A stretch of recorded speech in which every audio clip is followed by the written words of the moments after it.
Actually, schooling society. Communities across Nigeria are being denied their basic rights to development by universities that occupy vast acres of land that could otherwise be used for agriculture and other local economic activities. Despite having access to rich natural resources, these lands often lie underutilized, while local youth face unemployment due to limited educational opportunities, pushing them into poorly paid jobs. While universities are meant to focus on teaching, research, and community outreach, many Nigerian institutions fall short of these goals, exacerbating the country's poverty and insecurity ratio. In the 1960s, primary, secondary, and tertiary education in Nigeria integrated practical skills like agriculture into their curriculum, preparing students for self-reliant future without the need of white-collar jobs. However, these practices have gradually disappeared, leaving a significant gap between academic institutions and their surrounding communities.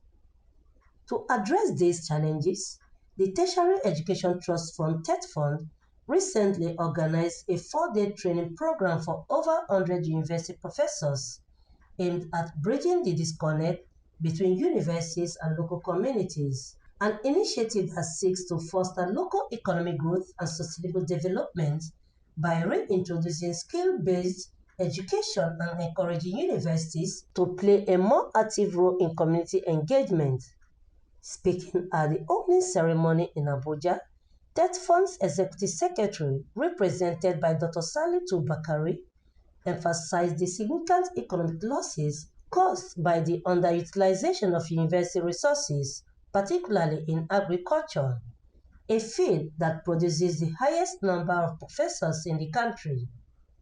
He therefore called for a return to the system that produces skilled and talented youth capable of driving both local and international economies. You might be a good teacher, you might be a good researcher, but if you are not connecting to community, then something is missing. Earlier, Professor Menwoye, Dean of Nile University and one of the resource experts at the event, stressed that Nigerian universities must actively engage with their local communities to promote economic growth, wealth creation, and job opportunities for the younger generation.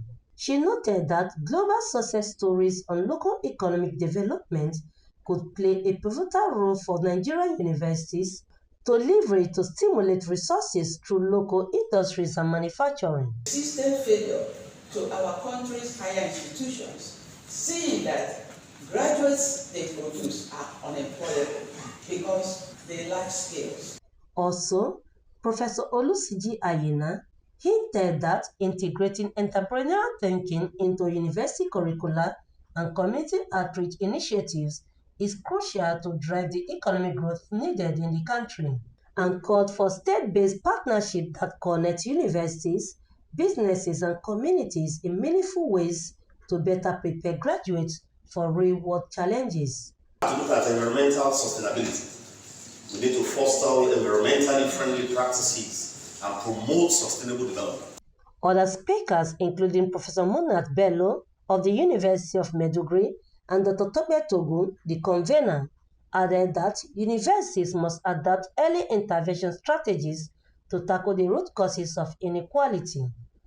They stressed the importance of learning from global best practice while adapting to local contexts to build a prosperous and sustainable future. We in the universities, our community development outreach is very poor. I can even say zero. Have the faculty of agriculture in an area where they produce cocoa, farm maize, cassava, and they are still using committee. Experts are calling on Nigerian universities to bridge the gap with their communities and become drivers of local growth. They are optimistic that by embracing community-driven development, universities can unlock untapped potential, reduce inequality, and create a brighter future for all. Vincent Okushi, QTV News, Nigeria.